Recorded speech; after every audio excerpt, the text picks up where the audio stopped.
हिजो क्षेत्रको चाहिँ निर्वाचन सकियो। हजुर के हो अब ढुकमुक अवस्थामा देखिनु भयो नि त देउवा पक्ष त बैतडीमा। अब यस्तो छ, ढुकमुक अवस्थामा होइन, अब मिश्रित परिणाम आएको छ। अब पर्सि हुने जिल्ला अधिवेशनले यसलाई चाहिँ एउटा सङ्केत गर्छ कि गर्दैन? अब हिजोको भोटिङ र हिजोको चाहिँ परिणामले कहिलेकाहीँ चाहिँ आशा नगरिएको रिजल्ट हुन्छ, त्यो हुनु स्वाभाविक हो। यो राजनीति भित्रको एउटा चरित्र हो। तपाईँले भनेको उन्नत काङ्ग्रेस र बैतडीमा समृद्ध काङ्ग्रेस बनाउनको लागि पौडेल पक्षले जित्यो भने त्यो सम्भव छ त? तपाईँहरूलाई चाहिँ के लाग्छ? त्यो हुनुपर्छ। त्यो भएन भने राजनीतिका धेरै चाहिँ आधारभूत तथ्यहरू सकिन्छन् र पार्टी चाहिँ अधोगतितिर जान सक्छ। देउवा पक्षले अनि घरभित्र बसेर एउटा कोठामा बसेर फेसबुक मार्फत स्ट्याटसहरू हालेर यो कोठाभित्रबाट चाहिँ विश्लेषण गर्नु र फिल्डमा फरक छ कि चाहिँ? फरक छ। तपाईँले भनेको हाइपोथेसिस हेर्नुहोस्, हाइपोथेसिस एउटा परिकल्पना गर्छ एउटा व्यक्तिले। जुन चाहिँ दुईवटा गुट देखिएको छ नि यहाँ, त्यसमा रमेश लेखक पक्षले त पौडेल पक्षलाई सपोर्ट गरेको जस्तो देखिन्छ नि हिजोको परिणामले गर्दाखेरि त। नेतृत्वले बैतडी काङ्ग्रेसको बारेमा सोच्ने एउटा कोण हो भने, तर बैतडी काङ्ग्रेसलाई त ग्रासरुटको क्षेत्रीय प्रतिनिधिको पसिनाको कारण नै चाहिएको। अब यो भनिरहँदाखेरि बढी बिरालाहरू भयो भने मुसा मर्दैन भन्ने कुरा हिँडेर लागु हुने जस्तो देखिन्छ त? त्यो कहानीमा मात्रै सीमित हो। हेर्नुहोस्, तपाईँले जुन बैतडीवासीले वीरबहादुर बिष्ट युवा नेता, एउटा शिक्षित व्यक्तित्व भनेर जुन आशा गरेको थियो, आशा गरे अनुसारको वीरबहादुर बिष्टले गर्न सकेन कि भन्ने एउटा निराशा छ। हामीसँग आएको प्रतिक्रिया पनि त्यो हो। यसमा के भन्न चाहनुहुन्छ? यसमा यो अत्यन्त महत्त्वपूर्ण प्रश्न छ र हामीले जुन एउटा भिजन र एउटा चाहिँ गोरेटो निर्माण गरेका छौँ त्यहाँसम्म हामीले पुग्न सकेन। तपाईँको प्रश्न सत्य हो। आदरणीय दर्शकबिन नमस्ते। यति बेला तपाईँ सगुन अनलाइन टिभी हेर्दै हुनुहुन्छ। आज हामी नेपाली काङ्ग्रेसको 14औं महाधिवेशन विशेष रहेर कुराकानी गर्नेछौँ। आज हामीसँग कुराकानीको लागि हुनुहुन्छ नेपाली काङ्ग्रेसका जिल्ला सचिव तथा आसन्न महाधिवेशनका जिल्ला उपसभापतिका उम्मेदवार वीरबहादुर बिष्ट हामीसँग हुनुहुन्छ। स्वागत छ यहाँलाई। धन्यवाद।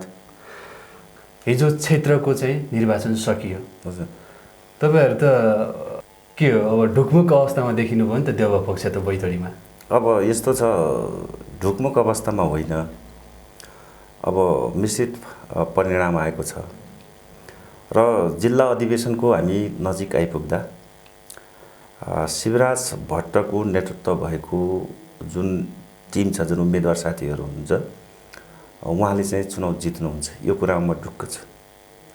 तपाईँहरूको दाबी त 70% हामी देउवा पक्ष बैतडीमा छौँ भन्ने छ त। तपाईँहरूको के व्यवस्थापन नमिलेको हो?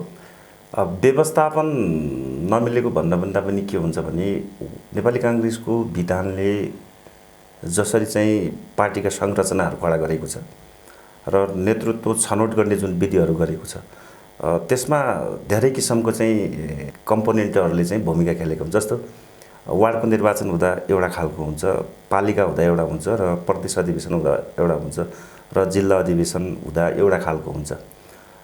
निर्वाचनमा चाहिँ पार्टीको आन्तरिक जीवनलाई सुदृढ गर्ने जुन नेपाली काङ्ग्रेसको अहिलेको निर्वाचनहरू छ, यो निर्वाचनहरूमा चाहिँ विविध पक्षले चाहिँ भूमिका खेल्ने भएको कारणले गर्दाखेरि मिश्रित परिणामहरू आउँदछ र यति हुँदाहुँदै पनि जिल्ला अधिवेशनमा जुन हाम्रो शिवराज भट्टको नेतृत्वमा हाम्रो टिम बनेको छ र मलाई आशा छ त्यो टिमलाई चाहिँ नेपाली काङ्ग्रेसको जिम्मा, सङ्गठनको जिम्मा, भोलिका सङ्गठनभित्रका हरेक गतिविधि सञ्चालन गर्ने जिम्मा चाहिँ बैतडी जिल्लाका 10वटा स्थानीय तह र 84 वडाका चाहिँ क्षेत्रीय प्रतिनिधिहरूले चाहिँ हामीलाई चाहिँ मत दिनेछन्, जिताउनेछन्, यो विश्वास छ हामीलाई। एउटा आकलन गरौँ, हिजो भएको चाहिँ क्षेत्र निर्वाचनमा अब पर्सि हुने जिल्ला अधिवेशनले यसलाई चाहिँ एउटा सङ्केत गर्छ कि गर्दैन? अब हिजोको भोटिङ र हिजोको चाहिँ परिणामले अब पार्टीभित्रको बहुदलीय व्यवस्थामा पार्टी हुन्छ र पार्टीको आन्तरिक जीवन हुन्छ र आन्तरिक जीवनमा जब अधिवेशन महाधिवेशनका कुराहरू आउँछन् यति बेला चाहिँ तपाईँको चाहिँ 2/3 हुने, 1/3 हुने हुँदैन। हेर्नुहोस्, किन भन्दा तपाईँको मेरो गाउँपालिकाको जुन वार्डमा मेरो क्रियाशील सदस्य छ त्यो सदस्यमा वडा सभापतिको निर्वाचन हुने हो भने दुईटै वडा सभापतिहरू तपाईँको चाहिँ कुनै न कुनैमा अहम भूमिकामा बसेको हुन्छ।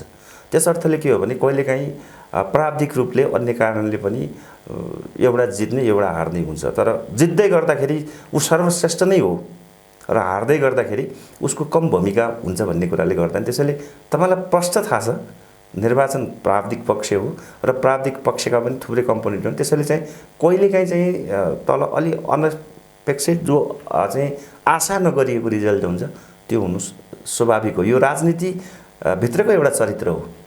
तर जित्दै गर्दा हार्दै गर्दा त्यति फरक त नपर्ला, तर पावरमा नहुँदाखेरि एउटा चाहिँ आफूले गर्ने भूमिका देउवा पक्षको त भोलिको दिनमा फरक रहला नि त नि, पौडेल पक्षले जित्दै गर्दाखेरि चाहिँ। अब यस्तो छ हेर्नुहोस्, अब अगाडि बढ्दाखेरि नेपाली काङ्ग्रेसमा इतिहासको प्रत्येक कालखण्डमा चाहिँ विचार समूहहरू बसेका छन् र त्यो विचार समूहको निरन्तरता पनि हो। तपाईँले अहिले जस्तो पौडेल समूह, देउवा समूह भन्ने कुराहरू छ, यो एउटा चाहिँ विचार समूह पनि हो।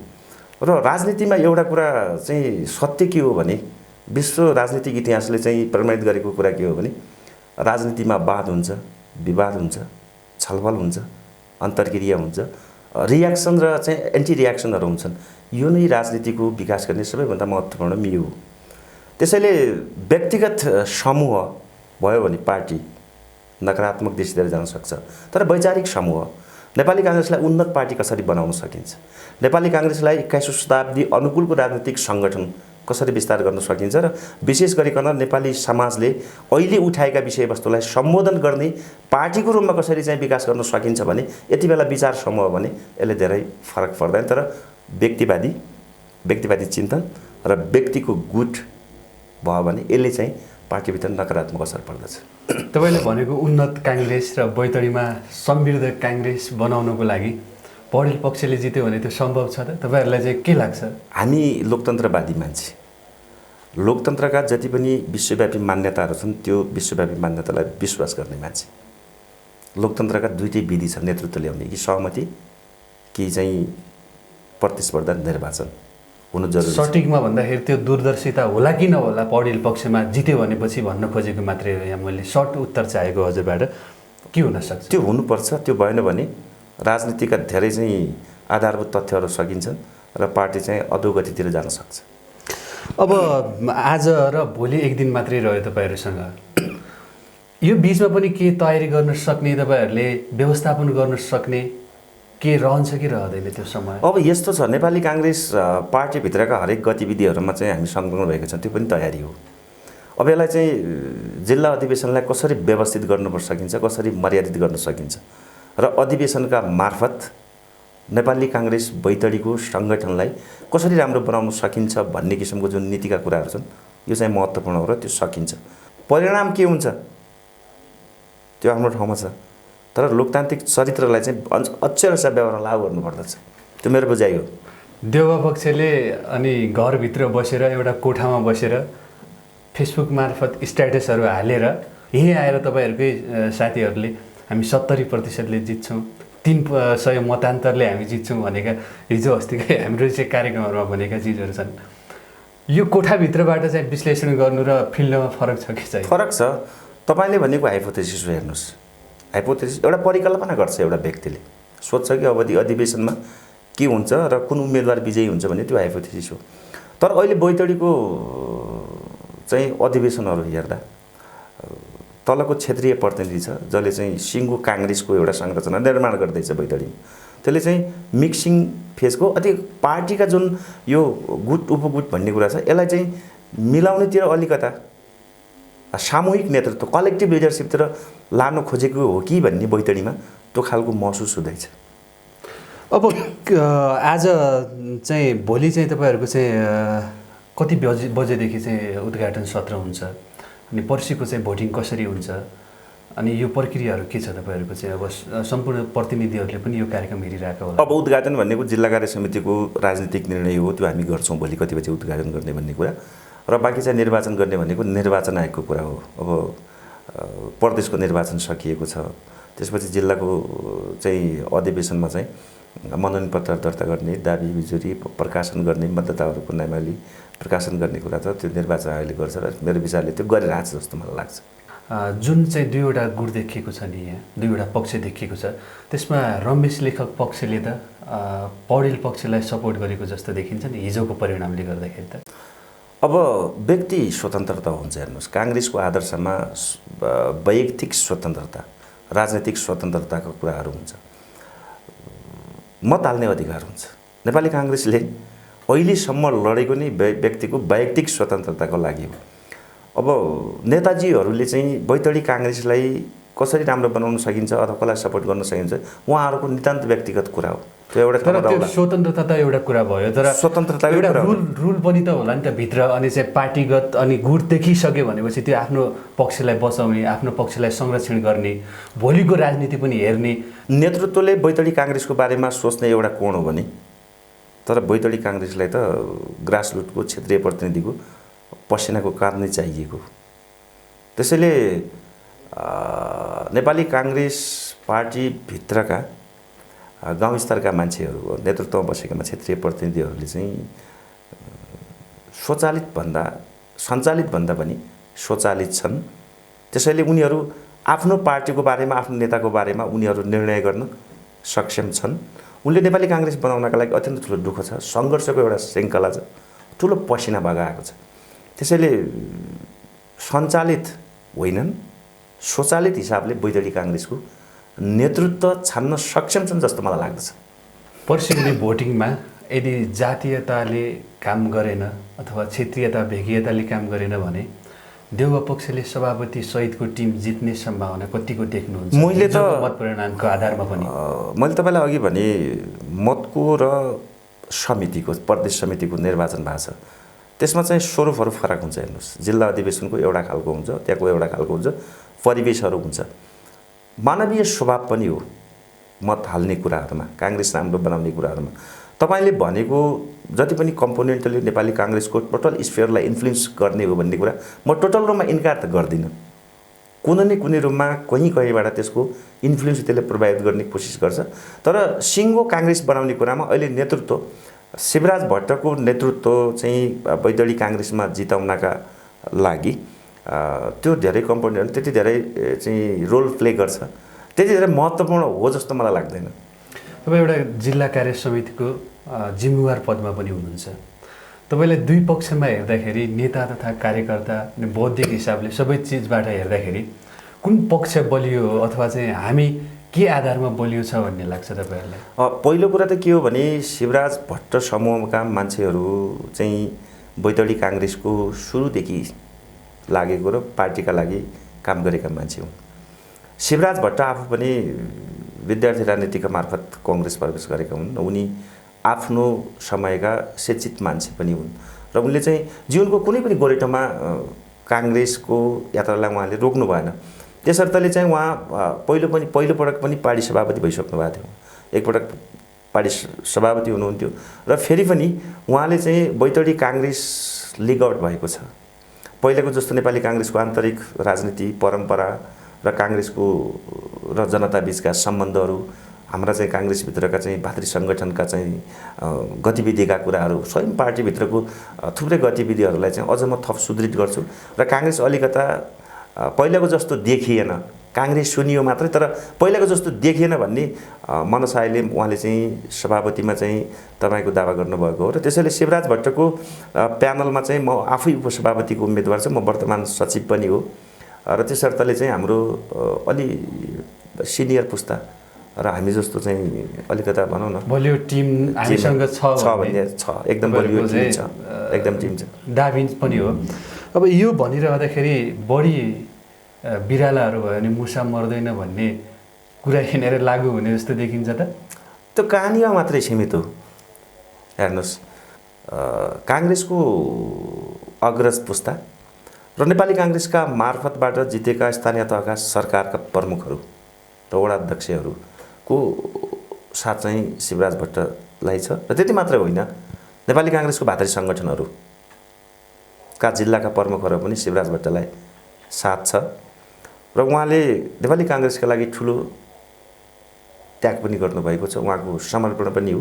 त्यस अर्थले पनि क्षेत्रीय प्रतिनिधिहरूले चाहिँ मत हाल्दाखेरि आत्मसाक्षी राखेर भन्ने हो भने शिवराज भट्ट प्यानललाई नै मत हाल्दछ। बैतडीमा यसपालिको अधिवेशनमा तपाईँहरूको चाहिँ पार्टी सभापति देउबाज्यूले खासै चासो देखाएको छैन अधिवेशनमा। जसले आए पनि, पौडेल पक्ष आए पनि आओस्, देउबा पक्ष आए पनि आओस्, स्वतन्त्र रूपमा छोडिदिएको छ भन्ने खालको कुनै होइन। त्यसो होइन, हेर्नुहोस्, अब देउबा पक्षले स्वतन्त्र छोडेको भन्ने होइन, अन्तर्क्रियामै छ, इन्ट्रेक्सन नै भइरहेको छ। देउबालाई किन चाहिँ हामीले साथ दिनुपर्छ भन्दा, म बैतडी जिल्लाको सुर्नेया गाउँपालिकाको वार्ड नम्बर 5 मा जन्मेको मान्छे। मसँग दुईवटा जीवन छ, एउटा मेरो व्यक्तिगत जीवन छ र अर्को मेरो सामाजिक जीवन छ। राजनीतिक नेतृत्वका दृष्टिकोणले हेर्दा मलाई चाहिँ मेरो व्यक्तिगत जीवन र मेरो सामाजिक जीवनमा समस्या पर्दा र मैले सहयोग माग्दा मलाई बैतडीबाट डनलधुरा जान सजिलो होला, अन्य जिल्लाभन्दा पनि सजिलो होला, एउटा त्यो कुरा रह्यो। र अर्को कुरा चाहिँ नेपालको भूगोल, नेपालको सामाजिक अवस्था, नेपालको राजनीतिक अवस्था, विकासका अनेक स्वरूपहरू छन्। यी सबै स्वरूपहरूलाई हेर्दाखेरि अलिकता राज्यले सुदूरपश्चिमलाई हेर्ने दृष्टिकोण जुन छ, त्यो दृष्टिकोणको जुन दृष्टिदोष छ, त्यसलाई पनि त्यो ग्यापलाई पनि शेरबहादुर देउबाको नेतृत्वले जोड्न सक्दछ कि, अथवा यहाँको सामाजिक जीवनमा अन्य कुराहरूमा पनि परिवर्तन ल्याउनु सक्छ कि भन्ने किसिमले हामीले चाहिँ शेरबहादुर देउबालाई नै मत हाल्नुपर्छ, सहयोग गर्नुपर्छ। यद्यपि रामचन्द्र पौडेल हाम्रो नेपाली काङ्ग्रेस नेता हुन्, उच्च सम्मान छ नेता हुन् र हाम्रो तर्फबाट उहाँका लागि गर्नुपर्ने कुराहरूमा कुनै भूमिका हुँदैन। तर विडम्बना के हो भने बहुदलीय व्यवस्थामा राजनीतिक प्रतिस्पर्धा भइसकेपछि मत त एउटा हुन्छ, एउटै ठाउँमा जान्छ। सजिलो कहाँ हुन्छ भन्छ, पार्टीलाई सजिलो कहाँ हुन्छ, समाजलाई सजिलो कहाँ हुन्छ, समाजको सामाजिक जीवनलाई कसो भन्दाखेरि त्यसैले शेरबहादुर टिमलाई, शिवराज भट्टको टिमलाई तपाईँको यो सञ्चार माध्यमबाट मत प्रयोग गरी शिवराज भट्टको प्यानललाई चाहिँ जिताइदिनुहुन्छ भन्ने म पूर्ण विश्वास र त्यो खालको अनुरोध पनि गर्न चाहन्छु। आजको यो अधिवेशन विशेष कुराकानीमा पनि तपाईँलाई एउटा प्रश्न मैले सोधिनँ भने यो सो अधुरो हुन्छ। तपाईँले जुन बैतडीवासीले वीरबहादुर बिष्ट युवा नेता, एउटा शिक्षित व्यक्तित्व भनेर जुन आशा गरेको थियो, तपाईँ निर्वाचनपछि गाउँपालिकाको अध्यक्ष हुँदै गर्दा भइसकेपछि अहिले तपाईँलाई चाहिँ जनताले एउटा चाहिँ निराशाको बिन्दुबाट हेरिरहेको छ कि, अथवा आशा गरे अनुसारको वीरबहादुर बिष्टले गर्न सकेन कि भन्ने एउटा निराशा छ? हामीसँग आएको प्रतिक्रिया पनि त्यो हो। यसमा के भन्न चाहनुहुन्छ? यसमा यो अत्यन्त महत्त्वपूर्ण प्रश्न छ।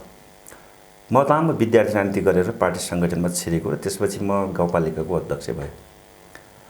अहिलेको संविधान कार्यान्वयन गर्ने सन्दर्भमा अहिलेको जुन स्थानीय तहको सरकारको जुन संरचना छ, जुन यसको नेतृत्व दिएको छ, यो अत्यन्त सुन्दर छ। र गाउँपालिकामा काम कारबाही अथवा चाहिँ म अहिलेको गाउँपालिकाको वस्तुस्थिति छ र गाउँपालिकालाई मैले त्यो वस्तुस्थितिबाट हरेक विकासका दृष्टिकोणले यहाँसम्म ल्याइ पुर्याउँछौँ भन्ने जुन हामीले सोच निर्माण गरेका थियौँ र हामीले जुन एउटा भिजन र एउटा चाहिँ गोरेटो निर्माण गरेका छौँ, त्यहाँसम्म हामीले पुग्न सकेन। तपाईँको प्रश्न सत्य हो। यसका पछाडि 2-3वटा कारण छन्। पहिलो कारण यो नौलो प्रयोग थियो, संविधानको जुन संरचना थियो यो पहिलो प्रयोग थियो।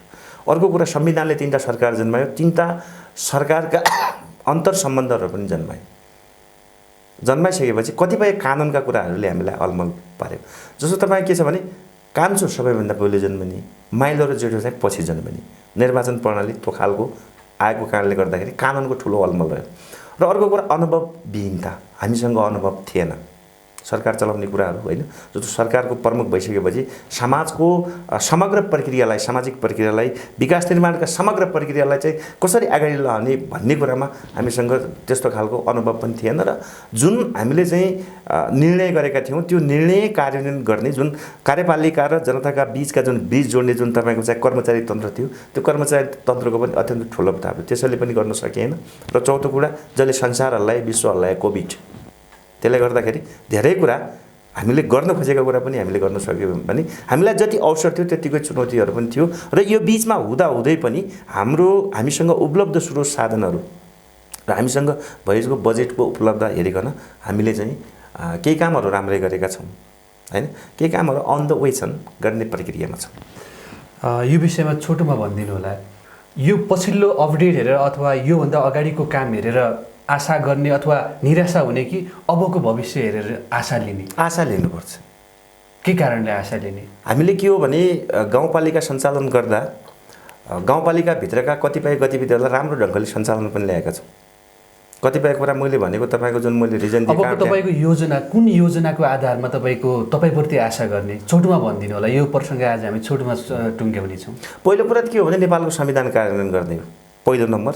दोस्रो नम्बर के हो भने गाउँपालिकाभित्र रहेका जनजीविकासँग जोडिएका हरेक समस्याको समाधान गर्ने, त्यो खालको बाटो हामीले पहिले हुनुपर्छ। र चुनौतीहरू छ सामना गर्दै हो, हामी गर्न सक्छौँ, राम्रो अब्बल गर्न सक्छौँ हामी। तर केही कुराहरू चाहिँ हाम्रो पनि के छ भने प्राविधिक कुराहरूले हामी कमजोरीमा छौँ। मेरो गाउँपालिकामा मैले भौतिक निर्माणको कुरामा ध्यान दिँदा, मानवीय विकासका कुरामा ध्यान दिँदा, ग्रामीण अर्थतन्त्रका बारेमा ध्यान दिँदाखेरि त तपाईँको पुग्दो बजेट पनि त हुनु पऱ्यो नि त, सीमित छ। फेरि दैलोको सरकार छ, कदेखि ग्याससम्म जनताका समस्या समाधान गर्नुपर्ने छ भने यति बेला चाहिँ हामीले हिजो निर्वाचनमा जसरी बोलेका थियौँ, जुन खालको चाहिँ हामीले अपेक्षा गरेका जनताले हामीले अपेक्षा गरेका थियौँ भने त हाम्रो त भेरिएन्ट्स अफ रिजनहरू रह्यो नि त, कारणहरू रह्यो नि त। त्यसैले हामी गर्न सक्छौँ। हामीले नगरे कसले गर्ने? सुर्नाईलाई बनाउँदा विराटनगरबाट मान्छे आउने होइन, इन्डियाबाट मान्छे होइन, युरोपबाट मान्छे आउँदैन, अमेरिकाबाट मान्छे आउँदैन, गर्ने हामीले हो। केही राम्रो गरेका छौँ, केही कुराहरू गर्न नसकेका छन् भने गरौँला। त्यो आत्मविश्वास छ हामीसँग, त्यो लेभलको भिजन पनि छ। तर जब सबै भिजनहरू चाहिँ तपाईँको कार्यान्वयनको जुन क्षेत्रमा जान्छ, त्यति बेला कार्यान्वयन गर्ने जुन चाहिँ तपाईँको चाहिँ अवरोधहरू छन्, रेस्ट्रिक्सनहरू छन्, त्यसलाई बिस्तारै हटाउँदै जाने। यो विषयमा धेरै प्रश्नहरू छन् तपाईँसँगका। अन्य कार्यक्रमहरूमा हामी छलफल गर्नेछौँ। म अन्तिमतिर छु यो कार्यक्रमको। यदि पर्सि हुने निर्वाचनले चतुरबहादुर चन्नुको प्यानललाई विजय गरायो र उहाँहरूले जित्यो भनेपछि तपाईँहरूको त बैतडीमा काम गर्नु नै गाह्रो हुने अवस्था चाहिँ छ भनेर तपाईँहरू चिन्तित हुनुहुन्छ? एबिसिडी जसले जिते पनि जितेको मान्छेले काम गर्नु गाह्रो बनायो भने जित्ने मान्छेलाई नै गाह्रो हुन्छ। पार्टी हो यो, हामी पार्टीका मान्छे हौँ। 20औं वर्ष काम गरेका छौँ हामीले पार्टीमा। यो त नेतृत्व छन्ने प्रक्रिया मात्रै हो। तपाईँको यो इलेक्सन पनि होइन, सिलेक्सन जस्तो हो जस्तो लाग्छ कि मलाई त। ठिक छ, सभापति एउटा हुन्छ, स्वाभाविक रूपमा चाहिँ सङ्गठनभित्र लामो समय काम गरेका, सङ्घर्ष गरेका, दुःख गरेका, आफ्नो चाहिँ व्यक्तिगत जीवनलाई चाहिँ थाती राखेर गरेका मान्छेहरू छन्। प्रतिस्पर्धा त हुन्छ, तर जसले जित्छ त्यसले नेतृत्व गर्नुपर्छ, पार्टी ड्राइभ गर्नुपर्छ। फरक मत जो पार्टीभित्रको छ उसलाई पनि समेट्नु पर्छ। यदि फरक मतलाई समेट्न सकेन भने त्यसपछि के हुन्छ महेशी? यस्तो टकराव बिच भोलिको दिनमा तपाईँहरूलाई समेट्ने सम्भावना छ र? त्यो पार्टी कुनै एउटा व्यक्तिको होइन, हेर्नुहोस्, यो त वैचारिक आन्दोलन हो, एउटा विचार हो। यो त यो अहिलेदेखि चल्या हो र नेपाली काङ्ग्रेस। नेपाली काङ्ग्रेस चलेको 70-75 वर्ष भइसक्यो होइन। मान्नुहोस् म पार्टीको उपसभापति भयो, उपसभापति जितेँ होइन, मलाई विधानले बाँधेको छ नि त।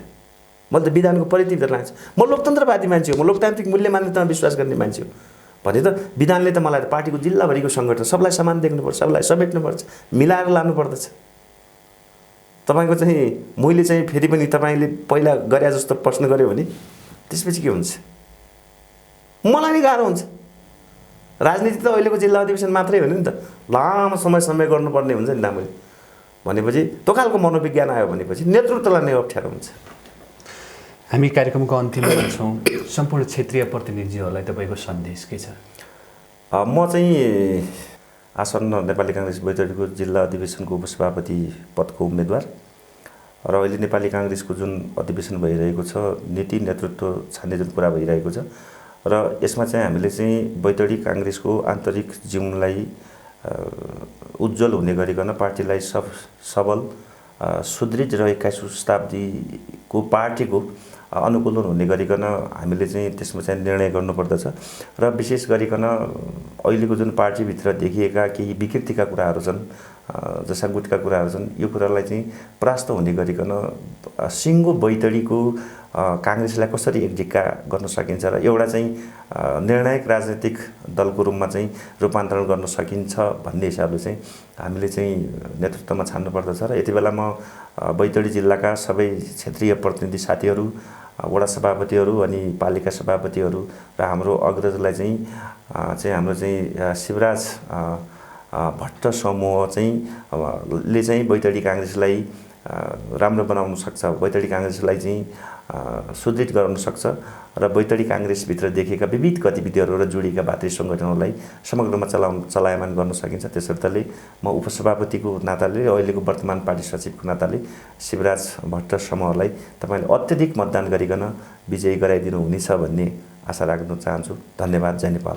आदरणीय दर्शकबिन, यति बेला तपाईँ नेपाली काङ्ग्रेसको आसन्न अधिवेशनको बैतडी जिल्लाबाट उपसभापतिका उम्मेदवार वीरबहादुर विष्टसँगको कुराकानी हेर्दै हुनुहुन्थ्यो। कुराकानी तपाईँलाई कस्तो लाग्यो? हाम्रो तलको कमेन्ट बक्समा तपाईँले सुझाव दिनुहोला। त्यो सुझावको आधारमा आगामी कार्यक्रमहरूलाई हामी थप प्रस्कृत बनाउने प्रयास गर्नेछौँ। आजको लागि कार्यक्रमबाट म कार्यक्रम सञ्चालक महेश अवस्थी पनि छुट्टिने अनुमति चाहन्छु। नमस्ते।